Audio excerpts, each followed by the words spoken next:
Hello बच्चों, चलिए प्रश्न को पढ़ते हैं।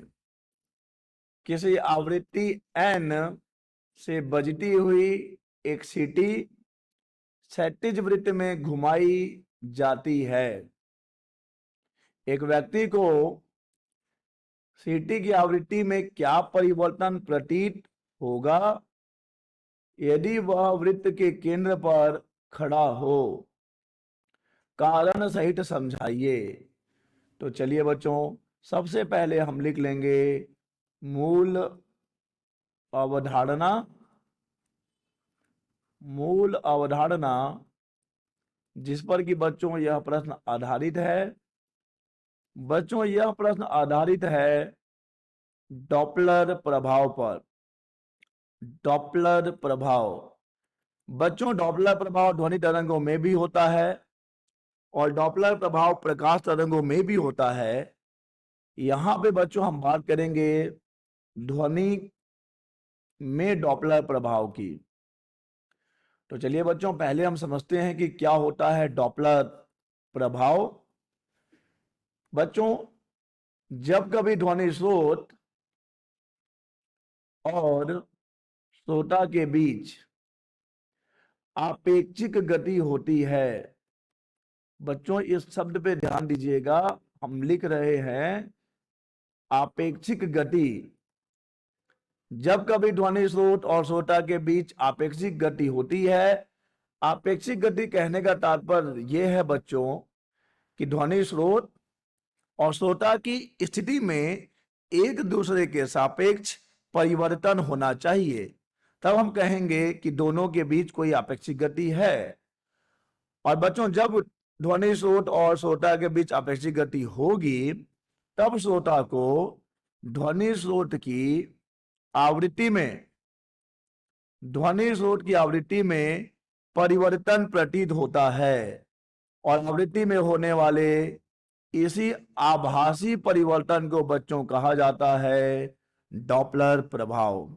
ध्यान दीजिएगा, यह होने वाला परिवर्तन आभासी है, ऐसा हमारे श्रोता को बस प्रतीत होता है और यह तभी होगा जब वहां पे क्या होगी बच्चों, एक आपेक्षिक गति होगी स्रोत और श्रोता के बीच। तो अब हम समझ गए हैं इस प्रश्न के मूल अवधारणा को। चलिए अब हम प्रश्न का उत्तर करेंगे। बच्चों, प्रश्न कह रहा है कि किसी आवृत्ति n से बजती हुई एक सीटी क्षैतिज वृत्त में घुमाई जाती है। तो चलिए बच्चों, हम बना लेंगे एक वृत्त। ये हमने बना लिया बच्चों एक वृत्त, और अब प्रश्न कह रहा है कि इसी वृत्त पर हम क्या करेंगे, एक क्षैतिज वृत्त में एक सीटी को घुमाएंगे। तो सीटी ही हमारा ध्वनि का स्रोत है। ठीक है बच्चों, सीटी ही ध्वनि का स्रोत है। हमारा श्रोता कहां पे है बच्चों? श्रोता है इस केंद्र पर। चलिए हमने ओ बना लिया। ओ हमारे श्रोता के लिए है। अगर आप किसी व्यक्ति को रखना चाहते हैं तो रख सकते हैं। ये हमारा नाम मुन्ना था श्रोता। अब बच्चों, प्रश्न कह रहा है कि जब इसे हम इस स्रोत को, इस सीटी को इस वृत्त पर घुमाएंगे तो जो व्यक्ति है जो कि उस वृत्त के केंद्र पर खड़ा है उसे सीटी की आवृत्ति में क्या परिवर्तन प्रतीत होगा।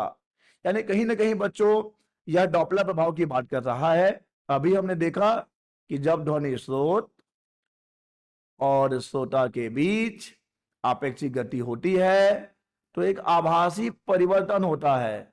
किसमें बच्चों? एक आभासी परिवर्तन होगा आवृत्ति में। आवृत्ति में। लेकिन बच्चों, जल्दीबाजी में उत्तर कभी नहीं करना चाहिए। ये नहीं कि आपने देखा कि क्षैतिज वृत्त में सीटी को घुमाया जा रहा है, यानी हम समझ रहे हैं कि स्रोत गतिमान है, श्रोता स्थिर है, और हमने कह दिया कि डॉपलर प्रभाव से यहां पर आवृत्ति में परिवर्तन होगा, और वहीं पर आप गलत हो जाएंगे बच्चों। अब देखिए, कहा जाता है तभी होगा जब क्या हो, जब आपेक्षिक गति हो बच्चों। आपेक्षिक गति। और क्या यहां पर कोई आपेक्षिक गति है? आपेक्षिक गति तभी होगी जब स्रोत और श्रोता की स्थिति में एक दूसरे के सापेक्ष परिवर्तन होगा। और जब आप इस सीटी को इस वृत्तीय मार्ग पर घुमाएंगे तो हमें मालूम है कि ये जो दूरी है दोनों के बीच बच्चों, ये तो सदैव नियत रहेगी ना। यानी कि स्रोत और श्रोता की स्थिति एक दूसरे के सापेक्ष परिवर्तित नहीं होगी, अर्थात यहां पर कोई आपेक्षिक गति नहीं होगा। और बच्चों जब वहां पर कोई आपेक्षिक गति नहीं होगा, तब हमारे नन्हे मुन्ने श्रोता को वही आवृत्ति सुनाई पड़ेगी जो आवृत्ति ध्वनि स्रोत उत्पन्न कर रहा है। यानी बच्चों यहां पर कोई परिवर्तन प्रतीत नहीं होगा। ठीक है बच्चों, क्यों नहीं होगा? क्योंकि आपेक्षिक गति नहीं है, स्रोत और श्रोता के बीच कोई आपेक्षिक गति नहीं है। ठीक है बच्चों, आशा करते हैं आपको समझ आया होगा। धन्यवाद।